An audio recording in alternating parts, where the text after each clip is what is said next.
হরে Krishna everyone, শান্তি servant of কৃষ্ণর আরেকটি নতুন ব্লগে আপনাদের সকলকে স্বাগত জানাই। তো এটা হচ্ছে মায়াপুর, গিয়েছিলাম কোপাষ্টমীতে মায়াপুরে। সকালবেলা একদম বেরিয়ে পড়েছিলাম কোপাষ্টমী যাওয়ার সময়। সকাল যে 5:38 হাওড়া থেকে কাটোয়া লোকাল আছে সেটাতেই যাব, আর এইবারে সবাই যাবে আমাদের সাথে। তো যেহেতু এখন শীতকাল এসে গেছে, তাই দেখুন 5:30-5টার সময়ও আকাশ একদম পুরো অন্ধকারই ছিল।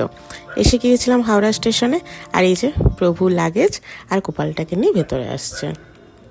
হাওড়া স্টেশনের 3 নম্বর প্ল্যাটফর্মে দিয়ে দিয়েছিল লোকাল ট্রেনটা, আর দেখুন বন্দে ভারতটাও বেরোচ্ছে। তখন ওই শিলিগুড়ির যে বন্দে ভারত ওটা বেরোচ্ছিল। এখন তো অরেঞ্জ আর ব্ল্যাক কালারের ওপর বন্দে ভারতটা করে দিয়েছে। বেশ কিছু প্রথম তো সাদা আর ব্লু ছিল। আমার কিন্তু সাদা ব্লু বন্দে ভারতটাই বেশি ভালো লাগে। আপনাদের কোনটা ভালো লাগে অবশ্যই কমেন্টে জানাবেন।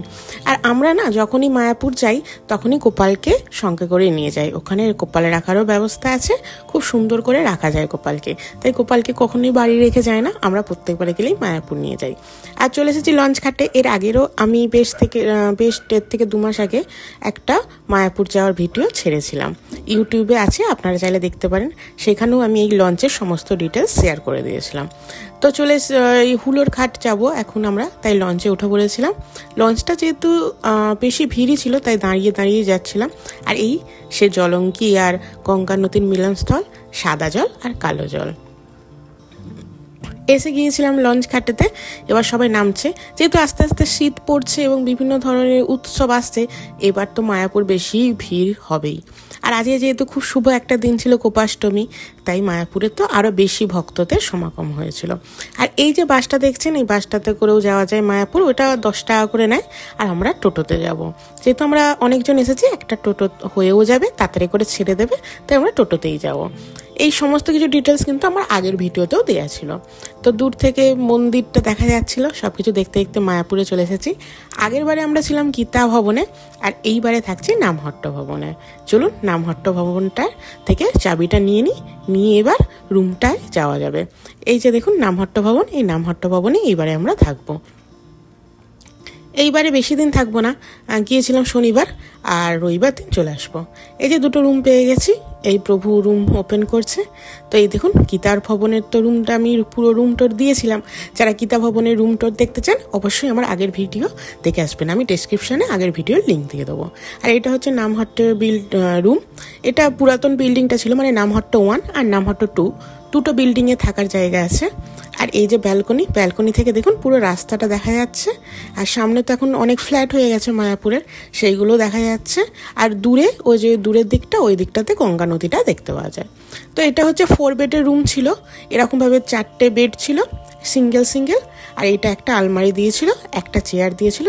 এবার ওয়াশরুমটা আপনারা দেখে নিন।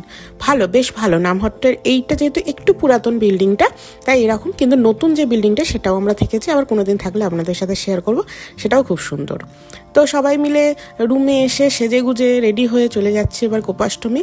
এই গোপাষ্টমী যে গোমাতাদের পুজো, সেই পুজোটা মেনলি ওই গোশালার সামনেই হয়। তো দেখুন এই প্রভুপাদ ভিলেজের সামনে এটা খুব সুন্দর একটা রথ দাঁড়িয়েছিল, হয়তো প্রভুপাদকে নিয়ে মায়াপুর পরিক্রমা করে। তো রথটা দেখতে খুব সুন্দর লাগছিল। আর এখানে যে গোশালার আগে এখানটাতে নর্মালি অন্যান্য সময় বন্ধ থাকে, যারা এখানকার প্রবাসী মানে থাকে তারাই এন্ট্রি করতে পারে। কিন্তু যেহেতু এদিন কোপাষ্টমী ছিল, গোমাতাদের পুজো ছিল, সেহেতু সেদিনকে এখানে সবাই এন্ট্রি করতে পারছিল। তো চলে এসেছি একদম গোশালার সামনে। এই যে এটা দেখছেন, এই দাঁড়ি পাল্লা, এটা হচ্ছে গোমাতার উদ্দেশ্যে দানের জন্য, মানে যার যতটা ওজন সেই অনুযায়ী সবাই দান করতে পারে ভগবানকে। সেই দান হয়তো ভগবানকে দেওয়া যায় না, নিবেদন, সেটা এখানে হচ্ছিল। আর যজ্ঞ আমরা যেহেতু একটু দেরি করে গিয়েছিলাম, সেদিনকেই পৌঁছেছিলাম, তাই যজ্ঞটা প্রায় কমপ্লিট হয়ে গেছিল।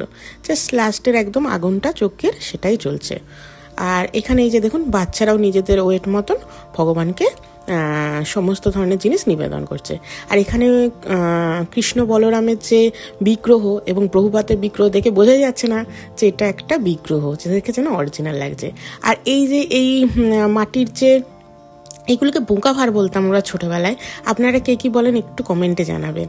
তো এই বোকা ভারগুলো দেওয়া ছিল। এইগুলো হচ্ছে যে আপনারা বাড়িতে নিয়ে যেতে পারেন, নিয়ে গিয়ে প্রত্যেক দিন চেয়ে যেমন পারবেন তার সামর্থ্য মতন জমাতে পারেন, এবং 1 বছর পর গোমাতার সেবার উদ্দেশ্যে ওই টাইমে দেওয়া যেতে পারে।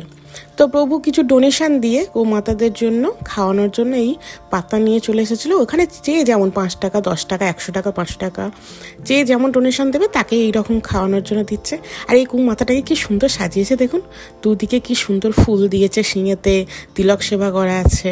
মাও একটুখানি ডোনেশন দিয়ে খাইয়ে দিচ্ছিল পাতা, আমি একটু গোমাতার মাথায় হাত বুলিয়ে দিয়েছিলাম।